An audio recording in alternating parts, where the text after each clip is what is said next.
بسم الله الرحمن الرحيم الحمد لله رب العالمين والصلاة والسلام على سيد المرسلين وعلى آله وصحبه أجمعين قال رب اشرح لي صدري ويسر لي أمري واحلل عقدة من لساني يفقه قولي نويت التعلم والتعليم والتذكر والتذكير والنفع والانتفاع والإفادة والاستفادة والحسنة والسكر بكتاب الله سنة رسوله صلى الله عليه وآله وسلم والدلالة على الهدى وابتغاء مرضاته وثوابه وقربه سبحانه وتعالى. السلام عليكم ورحمة الله تعالى وبركاته.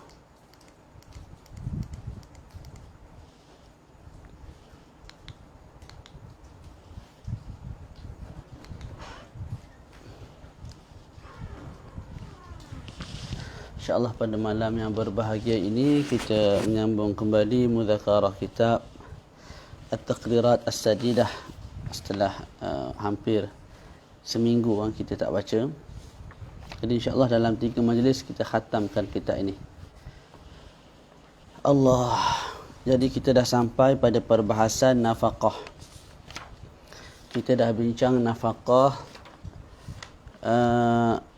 anak kepada ayah, nafaqah ayah kepada anak, nafaqah kita yang membeli binatang ni, nafaqah kita kepada binatang tersebut, juga nafaqah kita jika kita tuan kepada seorang hamba, dan juga telah kita bincangkan nafaqah suami kepada isteri. Cuma sebelum selesai lah, insyaAllah hari ini kita cuba selesaikan bab nafaqah ini. Kemudian baki satu majlis lagi kita khatamkan kitab yang mulia ini insya-Allah taala. Jadi kita dah masuk pada perbahasan an-nafaqatul wajibatu 10. Nafaqah yang wajib kita berikan kepada isteri kita ada 10. Dhabituha kullu ma jarat bihi al-'adatu yajibu laha. Dhabit bagi nafaqah yang wajib kita berikan kepada isteri kita ialah setiap perkara yang yang apa tu dikira oleh adat, maka wajib kita beri kepada isteri kita. Jadi kullu ma jarat bihil adah, setiap perkara yang berlaku pada adat maka wajib kita beri isteri kita. Itu dhabit bagi nafaqah yang wajibah ke atas suami bagi seorang isteri. Jadi 10 perkara tu, yang pertama al-muddu. Mud maknanya makanan asasi. Kalau di tempat kita ni nasi lah. Dan kita dah sebut sebelum ni, kalau senang kena bagi dalam 2 mud, 2 cupak. Kalau orang tu susah kena bagi 1 mud. Kalau sederhana kena bagi 1 mud setengah. Dan kita telah bincangkan apakah ta'arif bagi musir, mu'sir dan juga mutawassit. Jadi yang pertama ialah mud, beras, roti. Yang roti kalau ikut tempat yang makan roti lah kena bagi gandum. Yang kedua al-idam wa ghayruhu kal basbas. Yang kedua ialah al-idam. Idam ni ialah kuah yang dimakan dengan roti. Ini adat di tempat di tanah Arab lah. Bagi roti kepada isteri, lepas tu ada kuah. Dalam kuah tu adalah ayam ke, daging ke, gitu. Itu makna idam. Ataupun bagi cuka, ataupun bagi minyak zaitun. Sebab roti susah untuk dimakan begitu saja, mesti ada pencicah dia.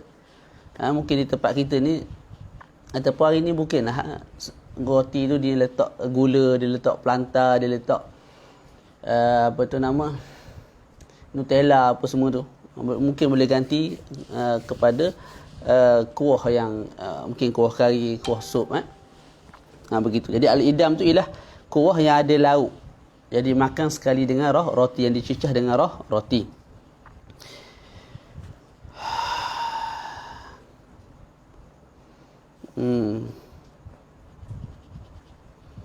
Okey. Lianna at-ta'am la yusagu illa bil udmi ghaliban wa la nukallifuha aklul khubzi li wahdihi. Kita tak boleh nak bebankan isteri kita makan roti semata-mata. Ni pada tempat yang adatnya makan roti. Jadi mesti Selain daripada roti kita beri kepada isteri, mesti kita bagi juga kuah. Yang dalam tu ada sedikit daging, sedikit ayam, sedikit sayur yang menyebabkan dia boleh cicah roti tu dengan kuah yang sangat lazat tersebut lah. Boleh. Terima kasih Ustaz pada ilmunya, sama-sama berkongsi hak mana ada je. Yang ketiga al-lahmu. Lahmu ni daging. Kena beli juga ke isteri daging. Bersama-sama alat memasak lah. Kayu api.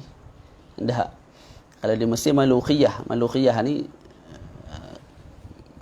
macam salad gitulah. Dia cecair yang dibuat daripada satu pokok. Jadi yang saya faham, selain kita bagi daging, kita bagi sesuatu yang menyebabkan dia boleh masuk daging tu. Bagi kari, bagi sup, perencoh daging. Di samping kita bagi tong gas, bagi dapur gas tu, supaya dia boleh masak dengan benda tu. Wajib belaka dah tu. Ayam, ikan, ikut adat setempat. Yang keempat, al-kiswatul kafiyah, libasus syita' wa libasus saif wa tawabi'uha. Yang keempat yang kita kena bagi kepada isteri dan sebagai suami ialah pakaian yang mencukupi. Pakaian yang mencukupi. Maksud mencukupi kat sini berbezalah ikut keadaan. Kalau bini tu tinggi, bini tu gemuk, pakaian dia tu beli yang besar sikit, beli yang tinggi sikit. Kalau kawan tu kurus, beli yang kecil sikit. Gitu. Itu makna al-kiswatul kafiyah, pakaian yang mencukupi. Maknanya kalau bini kita jenis gemuk, jangan beli saiz S. Walaupun saiz S tu kita bagi pakaian lah. Sehelai pakaian. Sehelai seluar, sehelai baju. Tapi tak sesuai dengan bini kamu. Bini kamu saiz SL. Tak, jadi kena beli saiz SL juga untuk bini kamu. Begitu. Itu maksud al-kiswatul kafiyah. Okey.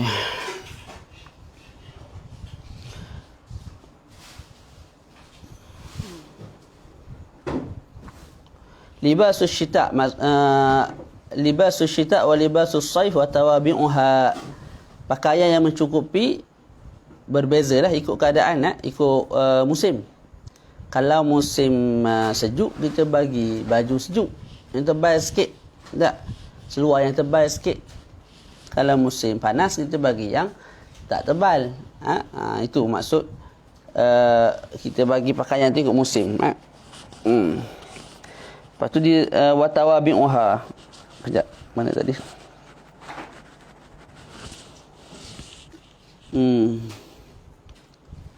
Kita baca kat bawah tu, fasunnatu indal fuqaha faslan li'anna al-murada bisyita' ma yashtamilu ar-rabi' wa bis-sayf ma yashtamilu al-kharif.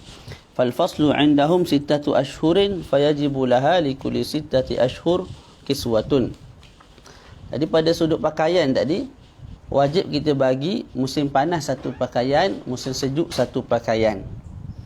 Pakaian tu maknanya di samping baju, seluar, tudung tu, perkara-perkara lain yang mencukupi pakaian tu. Tali pinggang kalau perlu. Lepas tu perkara-perkara lain lah. Stokin. Lepas tu sarung tangan kalau musim sejuk. Tu tawabek bagi pakaian tersebut kalau musim sejuk. Tak, kalau beli baju saja tangan ni sejuk sangat kalau duduk di tempat-tempat tertentu. Jadi kena beli juga sarung tangan, kena beli juga stokin tebal untuk isteri kalau musim sejuk. Okey. Tadi di bawah tu dia sebut fasunnah bukan fasunnah, fasanah. Maka tahun di sisi fuqaha ada 2 musim sahaja. Di sisi uruf ada 4 musim. Musim panas, musim sejuk, musim luruh, musim bunga. Tak, tapi di sisi ulama fiqh setahun tu ada 2 musim sahaja. Pertama musim sejuk. Pertama musim sejuk, yang kedua musim panas. Di bawah musim sejuk tu ada sekali bersama-sama dengan dia musim ar-rabi', iaitu musim apa? Musim bunga. Di bawah musim panas ada bersama-sama dengan dia musim kharif, iaitu musim luruh. Jadi boleh di sisi fuqaha ada 2 musim sahaja, musim panas, musim sejuk. Jadi kita sebagai suami kena belikan kepada isteri kita satu pakaian musim panas bila masuk musim panas, satu pakaian musim sejuk bila masuk musim sejuk. Itu yang wajib. Yang kita bagi pada bini kita sebulan satu pakaian tu mimbabil ihsan lah, tak wajib. Sebab tu kita sebut sebelum ni, hidup suami isteri lebih kepada memberi, bukan lebih kepada rigid kepada kitab fiqh ni. Apa yang kita belajar ni kita perlukan sangat kalau berlakunya pergaduhan, berlakunya menuntut hak. Waktu tu kita bawa jumpa hakim, ni kitab fiqh ni lah yang akan digunakan. Tapi hidup seharian kita tak perlulah nak rigid sangat. Musim panas ni satu baju je, no way. Mana tak ada dah baju kedua, baju ketiga, tak ada. Begitu juga musim sejuk, satu pakaian tu je. Tak, bukan begitu. Kalau kita ada duit lebih, belilah, tak ada masalah. Okey. Di bawah tu sebut lagi fal faslu indahum sittatu ashhur. Jadi satu fasal, satu musim di sisi fuqaha ada 6 bulan. Dan wajib bagi isteri bagi setiap 6 bulan satu pakaian. Satu pakaian je. Musim panas pakaian untuk musim panas, musim sejuk pakaian untuk musim sejuk. Pakaian tu apa dia? Pertama qamis. Qamis ni apa? Baju tu lah hang dia pakai, baju baju kurung tu. Daripada atas sampai ke bawah, jubah tu lah qamis. Yang kedua sirwal, sarawil, kena beli seluar. Tak. Yang ketiga khimar, tudung. Yang keempat ni'al, kasut ataupun selipar. Yang tu 4 perkara tu dianggap sebagai kiswatun. Jadi kiswah satu pakaian, maksud dia kita belikan satu pakaian tu, bawah tu ada 4 perkara yang kita kena berikan kepada isteri kita. Yang pertama apa dia tadi? Jubah. Lepas tu seluar. Lepas tu khimar, tudung. Lepas tu ni'al. Ni'al ni dia punya kasut lah, selipar dia. Kewajipan per tahun atau ada perkiraan yang spesifik? Dia ikut kalau macam makanan setiap hari kena bagi. Kalau pakaian ikut musim. Ikut musim. Cuma di Malaysia ada berapa musim? Satu musim je tak? Di Malaysia tak? Mungkin kena beli 2 pakaian jugalah setahun. Sebab sanah di sisi fuqaha 2 musim. Jadi di tempat yang tidak ada 2 musim, beli 2 pakaian jugalah. Kita ambil iktibar dengan tempat yang ada 2 musim. Itu yang wajib lah. Jadi kalau makanan setiap hari kena beli, tempat tinggal pun setiap hari. Tak boleh minggu ni duduk rumah kita, tak minggu depan mungkin tidur hotel lah, guna duit sendiri. Bukan gitu. Rumah mesti tiap-tiap hari juga.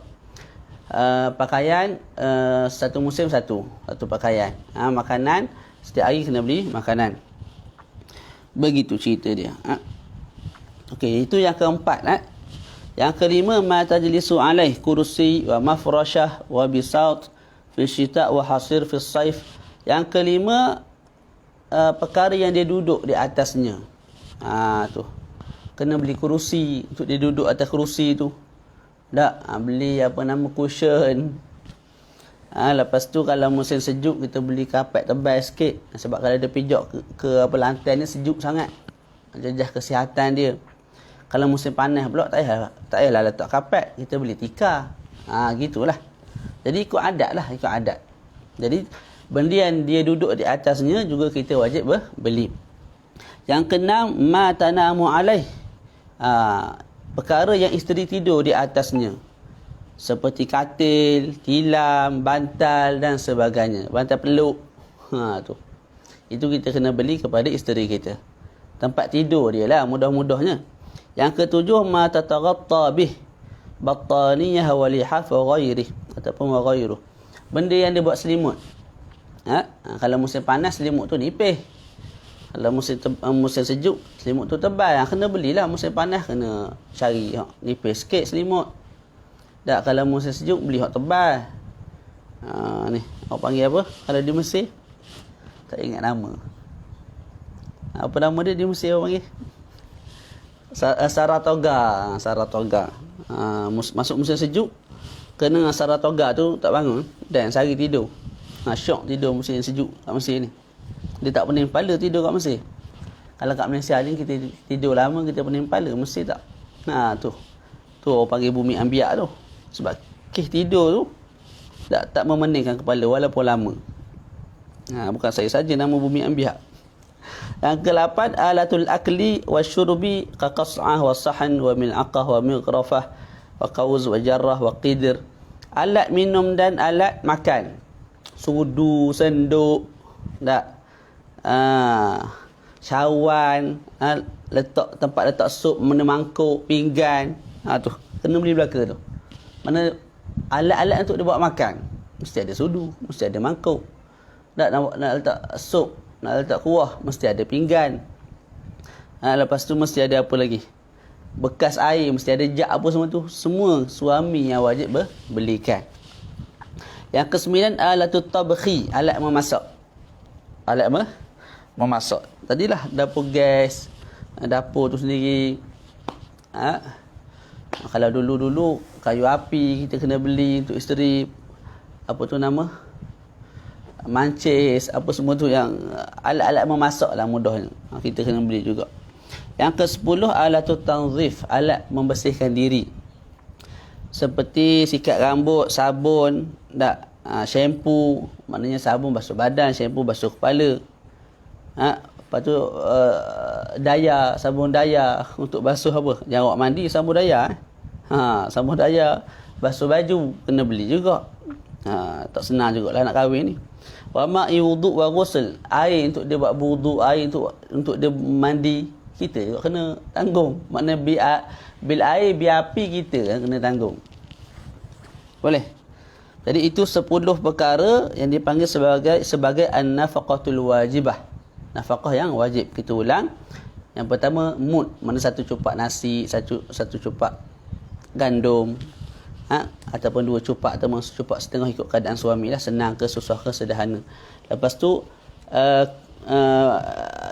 kuah untuk dimakan dengan roti, untuk dimakan dengan nasi, yang dalam kuah tu ada isi lah, nak isi ayam ke isi daging ke. Lepas tu kena beli daging.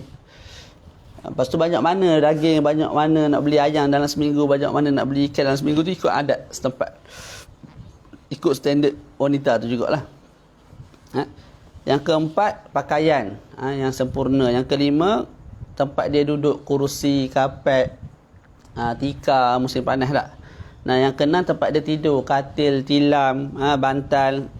Lepas tu tempat dia, apa tu benda yang dia nak buat selimut, benda nak tutup badan lah, selimut, ataupun selimut tebal kalau musim sejuk.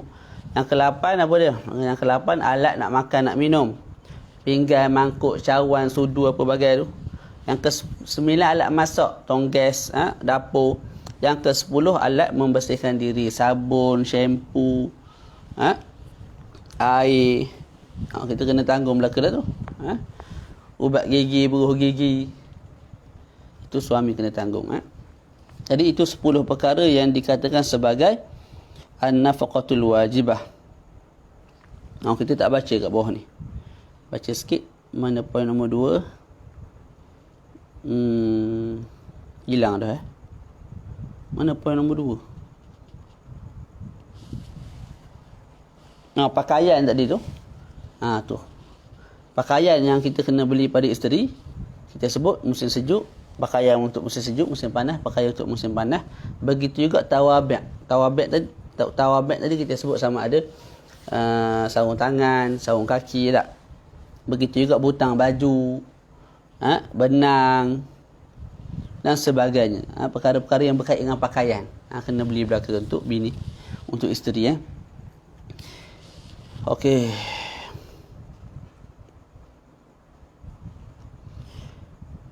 Ma tajlisu alaihi wa ma tanamu alaihi wa ma tataghatta bihi la yajibu fi kulli faslin walakin yajibu taslihuhu aw ibdaluhu kullama talifa aw jarat 'adatun nas fihi min tanjidin wa ghairi. Apa yang tempat isteri kita duduk di atasnya, tempat dia tidur, ataupun tempat dia, pakaian yang dia buat selimut, maknanya selimut lah. Benda tu tak wajib kita beli setiap musim. Setiap musim tak wajib kita beli, tapi wajib kita baiki kalau rosak. Jadi tilam, katil, selimut, kapet, benda-benda tu tak wajib dibeli setiap musim. Tikar, tapi kalau dia rosak wajib kita beli baru. ataupun kita baiki. Begitu. Jadi yang wajib setiap hari yang kita sebut tadilah. Okey. Aduh, letih bacalah sikit lagi. Masailu, masalah-masalah yang berkait dengan bab nafaqah. Yang pertama ialah idza hasala tamkin fi athna'il fasli fatajibu an-nafaqatu wa ghayruha biqisdih. Kalau berlakunya tamkin pada pertengahan musim, maka wajib nafaqah bagi isteri mengikut kadarnya.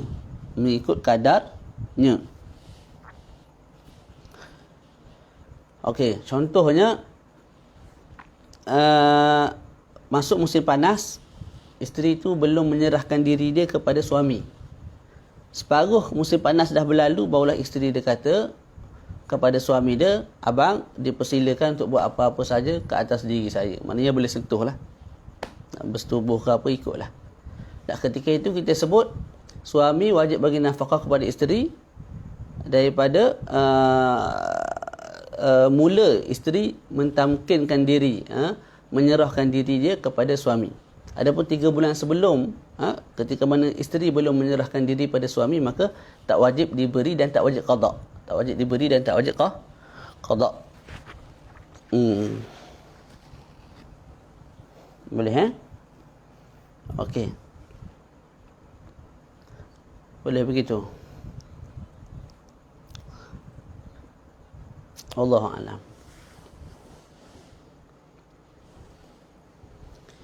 Ustaz, kalau berkongsi bayar rumah sewa atau perbelanjaan barang dapur, atau adakah terangkat kewajipan suami atau dikira berdosa? Dia macam ni, kalau isteri tu tak nak bantu langsung, dia ada hak.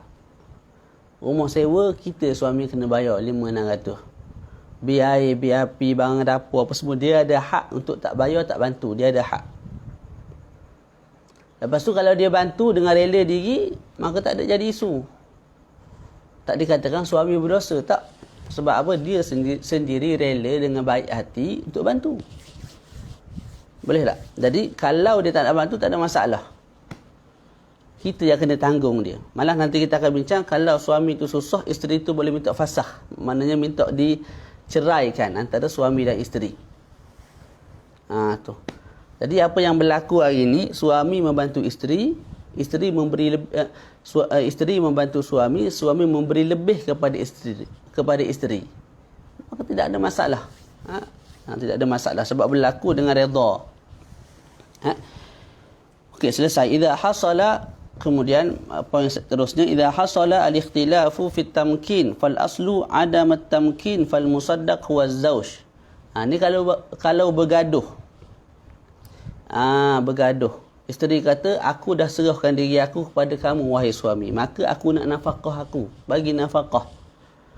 Suami kata, belum, kamu belum serahkan diri kamu kepada aku, maka bila belum berlaku tamkin, kamu tak layak dapat walaupun 1 sen daripada aku. Jadinya bergaduh suami isteri. Suami kata isteri belum menyerahkan diri dia, maka isteri tak layak dapat nafkah. Isteri nak nafkah, maka isteri kata, aku dah serah diri aku dah beritahu kepada kamu, kalau kamu nak buat apa-apa pada diri aku ni, buat. Mana kamu nak sentuh ke, kamu nak bersetubuh, buat, aku tak halang. Tak. Jadi bila berlaku pergaduhan tu, siapa yang menang? Siapa yang menang? Fal musaddaq huwa az-zawj, yang dibenarkan ataupun yang menang ialah suami. Yang menang ialah suami. Sebab asal ialah adamu tamkin, tidak ada tamkin, tidak ada penyerahan daripada isteri. Penyerahan tu berlaku selepas, asalnya tidak ada penyerahan, lepas tu barulah ada penyerahan. Jadi bila bergaduh, kita ambil asal kepada perkara itu, iaitu tidak ada penyerahan diri isteri kepada suami. Maka menang kepada apa? Suami. Suami tak wajib bayar nafkah. Itu kalau bergaduh. Okey. Terus, idza kana ghalibu qutil baladi habban fayajibu 'ala az-zawji tamliku zawjatihi at-ta'ama habban saliman wa 'alaihi tahnuhu wa khubzuh. Kalau ghalib kebiasaan makanan asasi di tempat tersebut ialah bijirin, gandum, maka wajib ke atas suami memberi milik kepada isterinya makanan yang berbentuk habban, bijirin tadi tu. Yang selamat, maknanya bukan rosak lah, kena bagi bijirin yang molek, bagi gandum yang molek. Dan ke atas suami kos untuk jadikan bijirin itu, untuk jadikan apa nama tadi, gandum itu roti yang boleh dimakan. Boleh tak? Jadinya adat di tempat itu ialah makan roti. Roti asalnya daripada bijirin, daripada gandum. Suami kena bagi gandum yang molek, yang okey kepada isteri. Kemudian adakah wajib isteri masak? Ikut hukum, isteri tak wajib masak. Siapa yang kena masak? Suami. Lepas tu kalau suami tak nak masak, suami kena upah orang lain masak. Upah siapa nak bayar? Suami yang bayar upah. Isteri buat apa? Isteri ambil makanan tu makan. Tu je kerja dia. Faham tak? Tu. Boleh. Ni hukum lah. Tapi jangan rigid. Saya sebut dah tadi, jangan rigid bab-bab ni. Nanti bergaduh tak habis.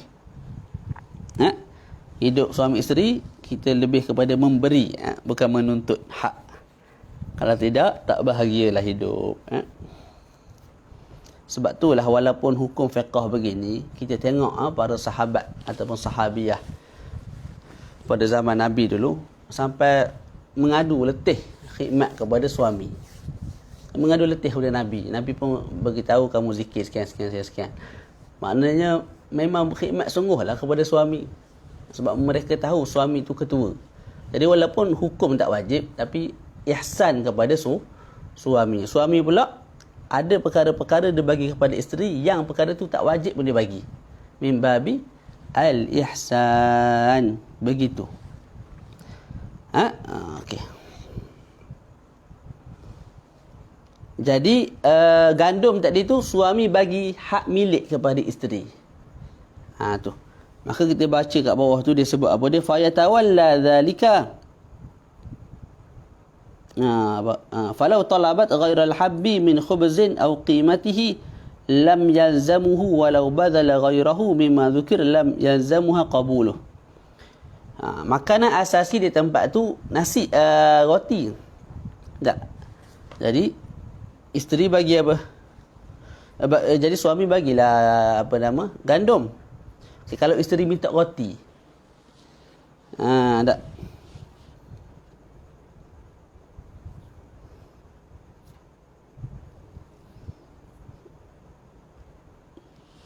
Kalau isteri minta roti, suami tak wajib bagi.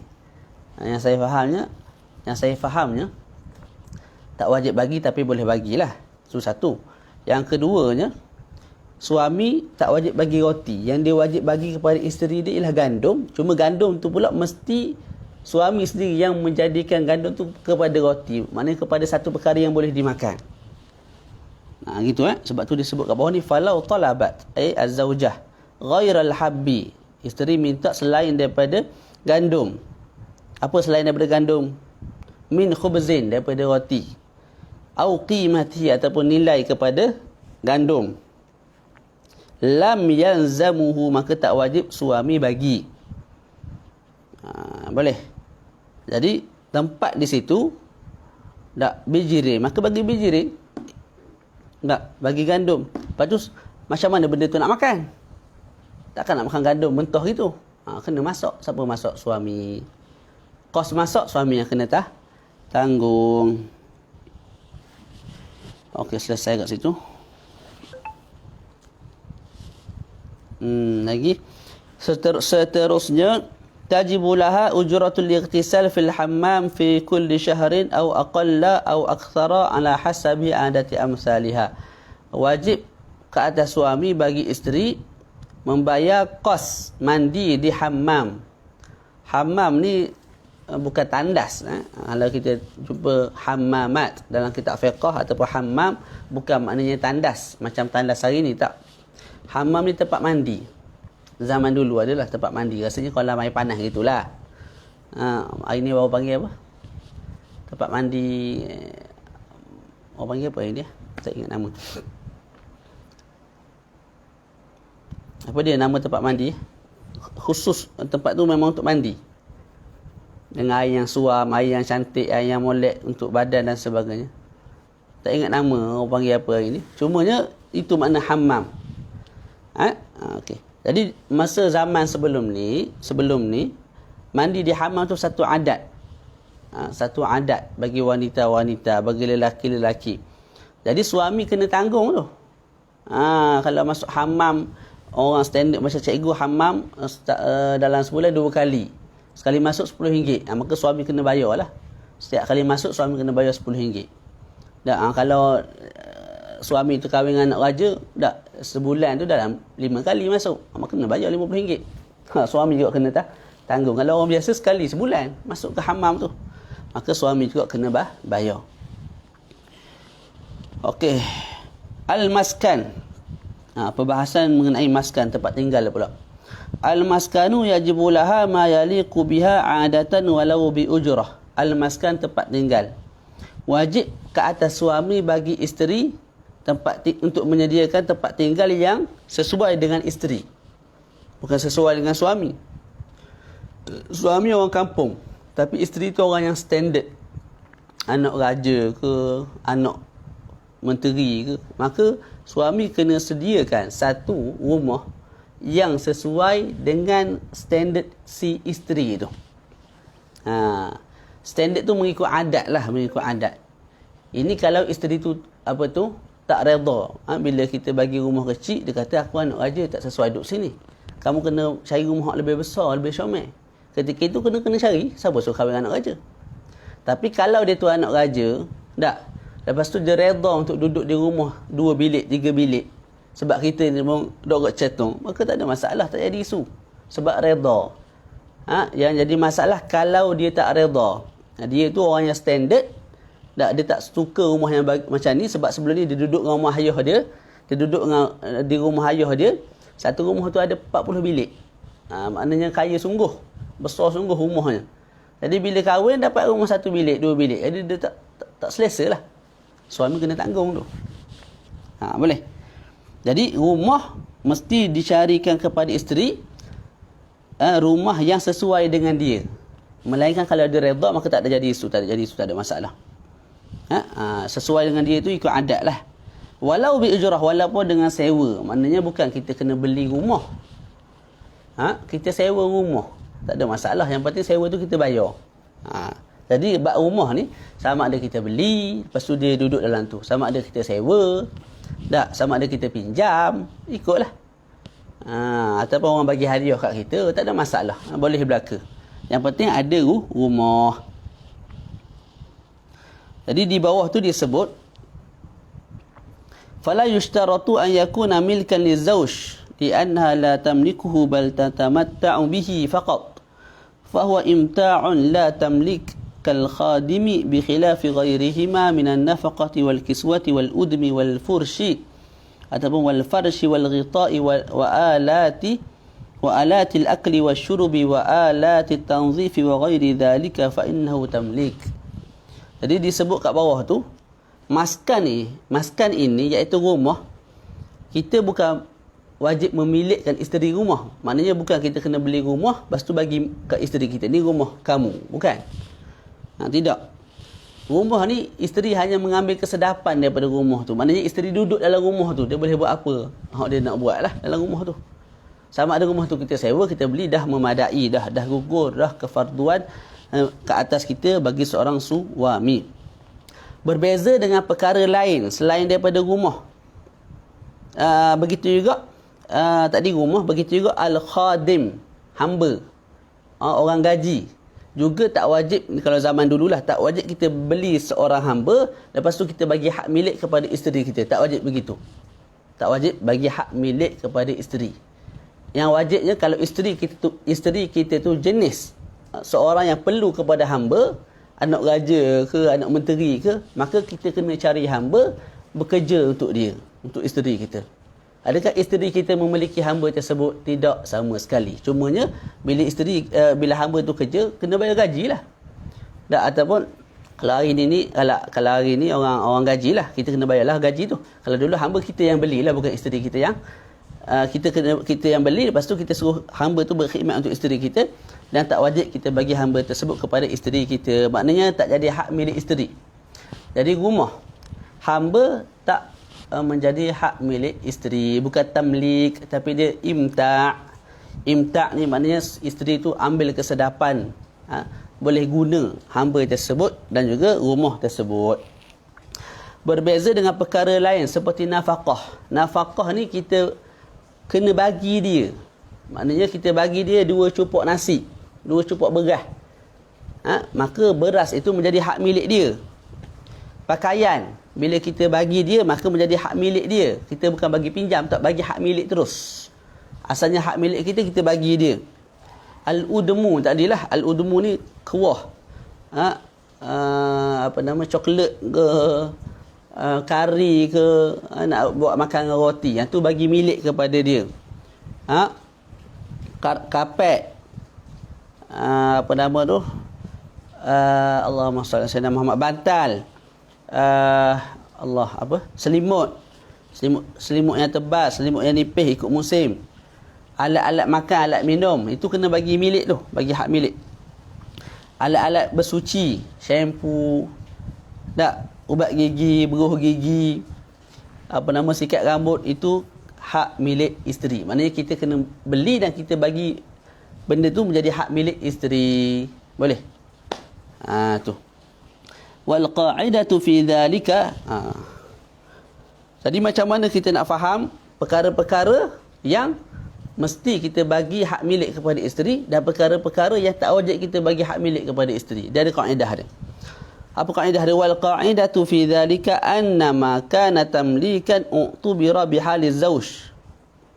Ini kaedah lain ni. Wa ma kana imta'an utubira bihaliz zawjah. Jadi kita sebut tadi Allahumma salli ala sayyidina Muhammad. Rumah dan juga khadam, kita tak wajib memilikkan perkara tersebut kepada isteri. Selain daripada itu, wajib kita bagi hak milik kepada isteri. Dan kaedah mengatakan perkara-perkara yang kita wajib bagi hak milik kepada isteri, maka ketika itu diambil iktibar dengan hal keadaan suami. Contohnya ialah makanan asasi. Itu kita kena bagi hak milik kepada isteri. Kita beli dan kita hak milikkan kepada isteri. Ketika itu kita ambil iktibar dengan keadaan suami. Apa maknanya? Suami senang, suami kena bagi kepada isteri 2 cupak sehari. Suami susah, kena bagi 1 cupak sehari. Suami sederhana, kena bagi 1 cupak setengah sehari kepada isteri. Sebab apa? Dia tu mimbabi tamlik. Kalau dia tu mimbabi imta', maka kita ambil iktibar dengan hal isteri. Macam rumah tadi tu. Rumah ni isteri tak dapat hak milik ke atas rumah tu. Dia hanya mengambil kesedapan. Maknanya dia boleh duduk kat rumah tu, dia boleh pergi dapur, dia nak masak, dia nak minum, dia nak tidur kat mana-mana dia punya sukalah. Tak. Ketika itu dipanggil imta'. Kita ambil iktibar dengan keadaan isteri. Suami susah, ikut kamulah, suami susah ke senang ke. Kalau isteri kamu jenis nak rumah yang besar, sebab dia sebelum ni dia duduk dengan ayah dia yang kaya, kamu kena cari rumah yang besar. Kalau dia tak redha lah. Kalau dia redha, kita sebut dah, tak ada masalah. Okey, suami kaya. Suami kaya sangat. Tak. Tapi isteri dia tu jenis orang kampung biasa. Mana duduk 3 bilik tak ada isu. Sebab dia duduk sebelum ni dengan ayah dia 1 bilik je. Dia tidur kat luar. Ayah dengan mak dia tidur dalam bilik. Tak, ketika itu walaupun suami kaya, suami tak wajib beli rumah yang sampai 3-4 bilik. Sebab apa? Sebab kita ambil iktibar dengan kelayakan isteri. Isteri orang yang jenis tidak berpelajaran, orang kampung biasa. Tak, kita ambil pun di kampung, ambil sebab comel, kes tu je. Tak, ketika itu kita tak wajib bagi isteri tu rumah yang standard orang yang pertengahan ataupun orang yang standard tinggi. Tak, tu biasalah tu. Standard rendah, pertengahan dan tinggi. Selesai kat situ. Boleh Ini ringkas aja, kita tak erti juga. Okey. Seterusnya al-khadim. Al-khadim. Poin seterusnya, masalah seterusnya yang dibawa dalam kitab kita ni ialah al-khadim. Al-khadim ni pembantu lah, pembantu kepada isteri kita. Wajib tak kita cari bibi untuk isteri kita. Tengok. Al-khadim yajibu alaihi an ya'tiya bi khadimin in kanat man yukhdamu mithlaha. Amma idza jarat al-'adatu bi an takhdima nafsaha 'inda abiha fala yajibu wa la yakfi an yakhdimaha bi nafsihi wa yajibu alaihi nafaqatuhu min nafaqatiha. La yajibu alaihi. Okey. Mengenai bibi ataupun orang gaji yang berkhidmat kepada isteri kita, maka disebut di sini ya wajib ke atas kita sebagai suami, sama ada kita ni senang ataupun susah ataupun orang sederhana, tak, wajib kita datangkan, kita bawakan seorang khadim. Khadim ni apa dia? Orang gaji untuk berkhidmat kepada isteri kita. Berapa orang nak cari khadim seorang je lah, tak cari ramai-ramai. Walaupun sebelum ni dia duduk dengan ayah dia, yang khidmat untuk dia tu 5 orang khadam, bibi khidmat kepada dia, jaga dia apa bagai masak untuk dia. Tak, bila dia kahwin yang kita cari seorang dah memadai dah. Melainkan kalau dia perlu lebih, iaitu sebab dia sakit, tak, ataupun sebab dia tua, ataupun sebab dia lumpuh dan sebagainya, memerlukan kepada 2-3 orang, maka kita pun kena carilah 2-3 orang bibi yang boleh jaga dia ikut keadaan hajat lah, ikut keadaan hajat. Kalau perlu 2, 3. Jadi asalnya tak perlu, asalnya wajib 1 sahaja. Itu pun kalau sebelum ni, itu pun kalau in kanat man yukhdam mislaha, itu pun kalau dia tu jenis dia khidmat sebelum ini. Maknanya ketika mana dia duduk dengan ayah dia, tak, memang ada orang gaji dah siap-siap. Ayah dia menteri, ayah dia apa nama lagi, orang kaya. Jadi ada khadam, ada orang gaji. Tak, bila kita kahwin dengan dia, kita wajib cari seorang orang gaji untuk dia. Kalau isteri tu kata tak ada masalah lah abang, tak payah carilah orang gaji, saya boleh buat semua benda ni, maka tak wajib lah kita cari. Tapi kebanyakan orang ini memang tak wajib lah. Ada kat sini yang bini dia sebelum kahwin yang kita, dia dilayan ataupun dikhidmat oleh khadam, iaitu oleh orang gaji. Rasanya jarang-jarang lah. Kalau anak menteri, anak raja je. Tapi kalau orang biasa ni, biasanya tidaklah. Memang dia tu kat rumah, dia buat kerja sendiri. Dia nak masak, dia masak. Dia nak makan, dia makan. Mana tak ada bibik yang jaga dia, pelihara dia, dandan dia, tak ada. Tu.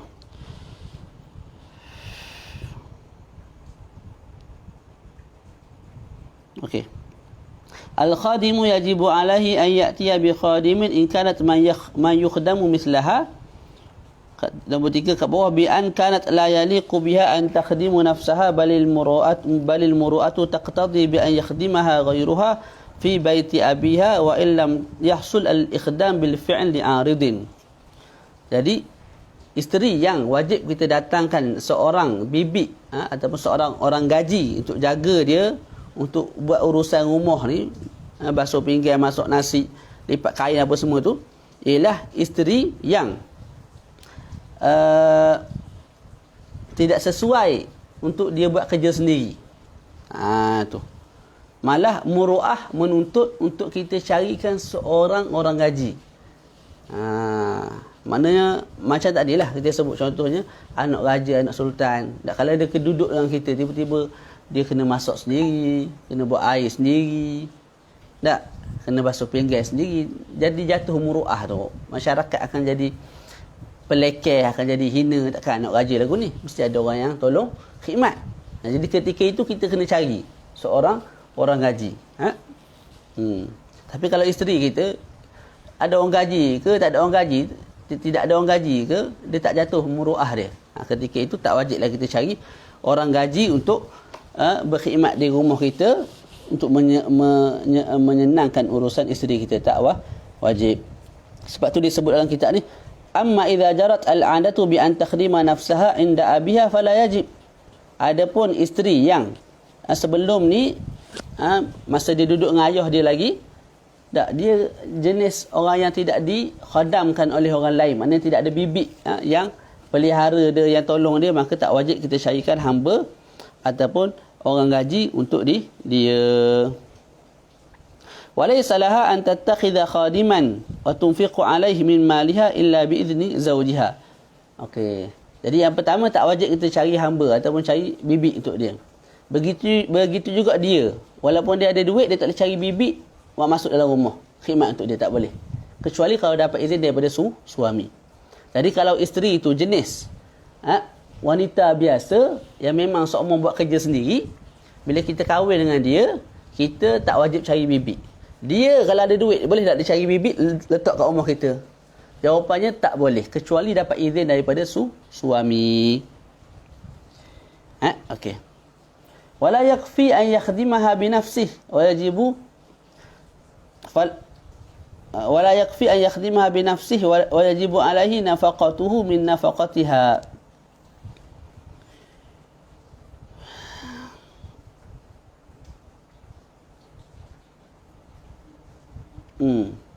Jadi apa tadi? Isteri yang anak raja apa semua tadi kita sebut, maka tidak memadai dia berkhidmat untuk dia sendirilah. Maknanya kita kena cari seorang tukang gaji untuk dia. Wa yajibu alaihi nafaqatuhu min nafaqatiha. Dan kita kena bagi nafkah kepada ni hamba ni, kepada hamba yang khidmat kepada isteri kita ni, ikut zaman dulu. Jadi kita cari seorang hamba, kita beli seorang hamba tu berkhidmat untuk isteri kita. Isteri kita, nafkah dia kita kena tanggung. Hamba perempuan yang jaga isteri kita tu, yang menjadi khodam kepada isteri kita tu, hamba tu juga kita yang kena tanggung makan minum dia. Makan minum si hamba tu sama macam isteri lah. Maknanya kalau isteri makan daging, hamba pun makan daging. Kalau isteri tu makan ayam, hamba pun makan ayam. Cumanya beza pada sudut grade. Beza pada sudut grade lah. Dan juga pada sudut qadar. Maknanya kalau isteri kita bagi 2 ketul, hamba tu kita bagi seketul. Kalau isteri kita bagi ayam kampung, hamba tu kita bagi ayam biasa, ayam daging. Kalau isteri kita bagi daging grade A, hamba tu tak wajib lah kita bagi grade A, bawah sikit sebab dia hamba. Begitu. Tapi jenis makanan sama. Mana daging, nasi. Cuma standard tu, standard isteri grade A, standard hamba grade B. Seterusnya, pukul apa jam? 11 dah. Berhenti ya. Satu masalah lagi. La yajibu alaihi ma tatazayyanu bihi minal kuhli wal khidab wat-tib illa idza hayyahu laha fayajibu alaiha isti'maluhu. Tidak wajib ke atas suami membeli perkara-perkara yang untuk Allah. Bolok bok malah ni. Bolok bok. Tidak wajib ke atas isteri, tidak wajib ke atas suami membeli alat makeup. Mudah bahasa. Faham tak? Celak. Ni nak bagi pipi warna pink, warna biru, warna hijau. Tak? Lepas tu nak bagi bibir warna coklat, warna merah menyala. Nak bagi dahi ni warna apa? Warna putih macam orang Cina, macam orang India tu. Tak? Benda-benda alat makeup tu tak wajib kita beli. Minyak wangi tak wajib kita beli. Inai tak wajib kita beli. Itu tak wajib bagi suami. Mana kalau isteri nak beli sendiri. Cumanya kalau suami beli dan suami suruh isteri pakai, isteri kena pakai. Tu. Wajib tak wajib? Wajib, tidak wajib. Tapi kalau kita beli dan kita suruh isteri kita pakai, isteri kita kena pakai. Tu dia.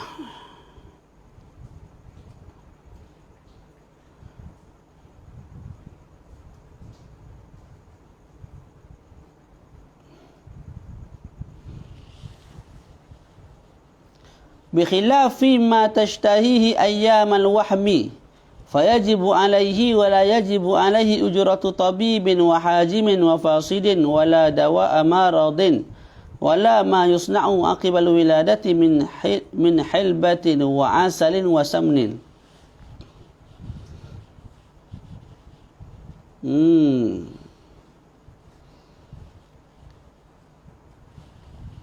Jadi kita sebut apa dia tadi? Tak wajib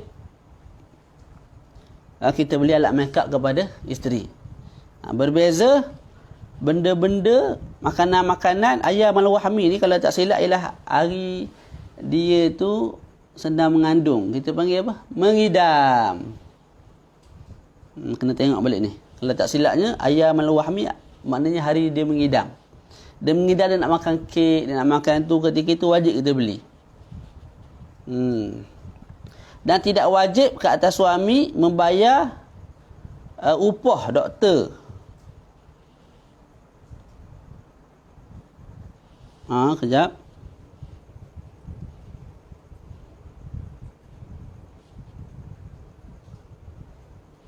Yang bawah tu kita KIV dulu.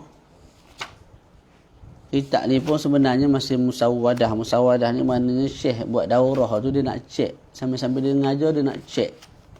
Dia nak semak kalau ada tertinggal ke apa. Tak. Kita tak keluar sampai ke hari ni gayanya. Rasanya memang tak keluar sampai ke hari ni lah. Tak tahulah. Ada keluar di Madinah ke. Jadi bawah tu kita biar dululah. Kita baca, kita yakin. Sebab kita pun tak cek dulu tadi. Tak ada nak cek. Okey, boleh Jadi alat makeup tak wajib kita beli. Terus, idza hasala al-ikhtilafu fi an-nushuzi fal aslu adamun nushuzi fal musaddaqu hiya az-zawjah. Kalau berlaku ikhtilaf, pergaduhan dalam bab nushuz, maknanya suami kata isteri nushuz, maka tak wajiblah aku bagi nafkah. Isteri kata aku tak nushuz, maka wajiblah bagi kamu memberi nafkah kepada aku. Tak, fal aslu adamun nushuz, maka kita sebut asal ialah tidak nusyuz. Maka yang dimenangkan ialah isteri. Dengan makna suami wajib juga memberi nafkah kepada isteri. Jadi tadi bergaduh pasal tamkin. Suami kata, kamu belum serah diri kepada aku untuk aku sentuh kamu. Isteri kata, aku dah sentuh. Ketika itu kita sebut al-aslu adamu tamkin. Maka menang kepada suami. Suami tak wajib bagi nafkah kepada isteri sebab isteri belum menyerahkan diri dia kepada suami. Di sini berlaku pergaduhan pada nusyuz. Isteri kata aku taat, aku bukan nusyuz, maka aku nak hak aku, nafkah. Suami kata kamu nusyuz, maka fal aslu adamun nusyuz, asal ialah adamun nusyuz, maka dimenangkan isteri dan wajiblah ke atas suami memberi nafkah kepada si isteri sebab isteri tidak nusyuz, menang ke dia. Hukumul ma, hukum yang terakhir kita nak bincang ialah hukum air.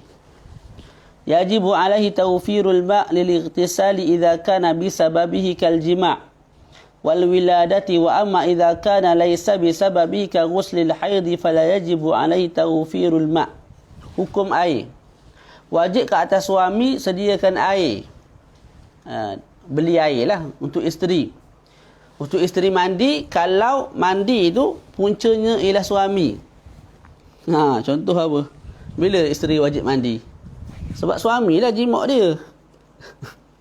Tak. Bila suami jimak isteri, isteri wajib mandi. Jadi punca siapa dia? Punca untuk lelaki tu, suami tu. Maka suami kena sediakan air. Ataupun isteri beranak. Bila beranak ni juga dianggap sebagai satu sebab kepada wajib mandi. Macam mana isteri tu boleh beranak agak-agak? Untuk lelaki lah puncanya. Maka untuk lelaki kena beli apa? Kena beli air, kena sediakan air bagi pihak isteri dia untuk mandi wajib. Tapi kalau mandi tu puncanya bukan daripada suami, contohnya mandi haid. Haid ni kamu kahwin ke tak kahwin ke keluar haid, maka bukan punca haid tu daripada isteri. Tak. Ketika itu suami tak wajib sediakan air. Tapi hari ni suami sediakan air tak? Sediakanlah. Isteri tu nak mandi sebab haid, suci daripada haid. Tak. Suami yang bayar bil air. Suami yang bayar bil air. Sebab tu kita sebut tadi, hidup sesama pasangan ini lebih kepada memberi. Kalau nak kira hukum satu-satu, risau dibimbangi berlakunya pergaduhan dan kesefahaman. Begitu. Jadi baki satu majlis lagi untuk habiskan bab nafkah ni. Tadi pun kita baca lebih kurang tak? Sebab PKP kot. Sebab PKP. Jadi dia tak apa nak tenang lah. Ala kulli hal, tengoklah esok ada masa kita baca sekali lagi habislah bab nafaqah. Lepas tu kita baca satu kali lagi habislah bab hadanah, iaitu bab penjagaan anak. Penjagaan anak. Habis bab tu maka khatamlah kitab At-Taqrirat As-Sadidah dalam Al-Ahwal Asy-Syakhsiyah. Bila khatam kitab tu maka alimlah kita. Jadilah kita seorang yang faqih. Insya-Allah. Kita akan baca kitab lain pula lepas tu. Sebagai ulang kaji. Kitab yang kita baca ni asas lah. Nak jadi faqih yang kitab ni susah lah. Tapi dia penting jugalah. InsyaAllah khair. Kita boleh bagi hak ni, kita bagi hak ni. Kita boleh bagi hak besar, kita bagi hak besar gitu. Tak kena tunggu baca minhaj. Nak mengajar orang ni. Nak berkhidmat untuk masyarakat dan sebagainya. Yang penting jangan buat pandai. Boleh? Jangan buat sedap. Kita tahu sampai situ, kita stop. Jangan kita nak hurai semua benda. Tu je syaratnya. Jadi kalau kita belajar 5-6 tahun pun boleh dah mengajar. Siapa kata tak boleh mengajar? Boleh mengajar. Tapi jangan melampaui batas. Kita ajar sekadar kita tahu. Ja'a Zaidun. Zaidun tu fa'il lah. Tak perlu belajar sampai 100 tahun baru tahu Zaidun tu fa'il. Tak. Kalau haid tak boleh jima isteri. Itu belajar setahun tahu dah. 2 hari tahu dah. Maka takkan kita tak nak sampaikan perkara itu kepada orang lain. Atas alasan kita mengaji sanawat, sanatain. Bukan tulus zaman 20 sanah 40 sanah. Tak. Tapi dengan syarat tadi, jangan melampau benda yang kita, jangan melampaui batas benda yang kita tidak tahu. Cuma bimbang jugalah bila duduk depan orang ni dia sedap apa bagi. Bila orang tanya dia risau malu. Masuk TV pula. Tak, PU pula. Lepas tu da'i lagi. Kalau ada status dah popular apa bagai tu, jadi dia pun tak berani sebut ana la a'rif, ana la adri. Lepas tu dia sembang, dia pusing kot tu, pusing kot ni. Akhir sekali tadhiya' al-ahkam, merosakkan hukum hakam yang ada. Jadi kita pun begitulah. Kalau ada silap, terlepas kata apa semua tu, mohon PM dan bagi tahulah apa yang salah, kita betulkan insya-Allah. Cukup sekadar tu, dah 11:07 minit. Selamat ber-PKP. Bagi negeri-negeri yang kena PKP, bagi negeri-negeri yang tidak kena PKP, maka bergembiralah dan jaga diri elok-elok. Ala kulli hal, jangan lupa kesalahan kepada PKP ni ialah ahlus siasah. Mereka sangat pakar dalam makr. Makr ni tipu daya. Tipu daya. Bila kita dengar tu, Masya Allah, Masya Allah. Seorang tulis status, mengambil penting rakyat, kita kena dengar cakap rakyat. Seorang lagi buat ayat bercakap, kita pun tengok bagus tu ahli politik ni. Kita lupa masa PRN Sabah tu, dia oranglah puncanya. Lepas tu yang hari ni pun selok puak-puak tu nak buat PRU tak. Jadi kita jangan mudah sangatlah termakan dan terpedaya dengan mereka. Bukan nak suruh bersangka baik, cuma janganlah tertipu saban hari. Saya juga orang yang begitu bersemangat dengan ahli politik sebelum ni, tapi kita membesar, tengok kawasan keliling kita, tengok ahli politik, kita kenal lah siapa diorang. Walaupun ada yang baik, tapi kebanyakan mereka ialah orang yang kaki sembang. Dan ulama kita pun ada karang lah, antaranya Syekh Abdul Rahman Al-Haban Nakah, Syekh Muhammad Said Ramadan Al-Buti dan ramai masyayikh yang lain yang menyebut keadaan-keadaan ahli politik, sikap sebenar mereka. Kita tak pernah salahkan politik. Politik betul ada dalam Islam, tapi kita nak cari pemimpin yang seperti baginda Nabi, seperti Sayyidina Umar Al-Khattab, seperti Abu Bakar As-Siddiq dan seangkatan dengan mereka radhiyallahu anhum. Pada zaman ini sangat sukar. Sebab tu bila kita ada yang okey, yang okey ni bukan sekata batu adil tak, yang okey. Okey lah. Tak payahlah nak jatuhkan sebab sia-sia. Kita jatuhkan dia, yang masuk pun orang sama juga. Orang sama jahat dengan dia ataupun baik sikit. Boleh.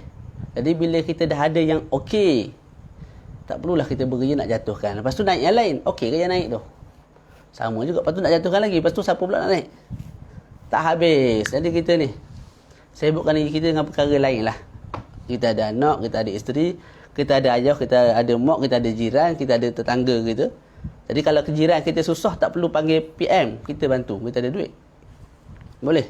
Abang kita susah, kita tak perlu salahkan kerajaan Malaysia, kerajaan Thailand, kerajaan tu, kita bantu, kita ada duit. Tak, ni kan salahkan orang tu, salahkan orang ni, kita tak bantu skepeng. Boleh. Tu.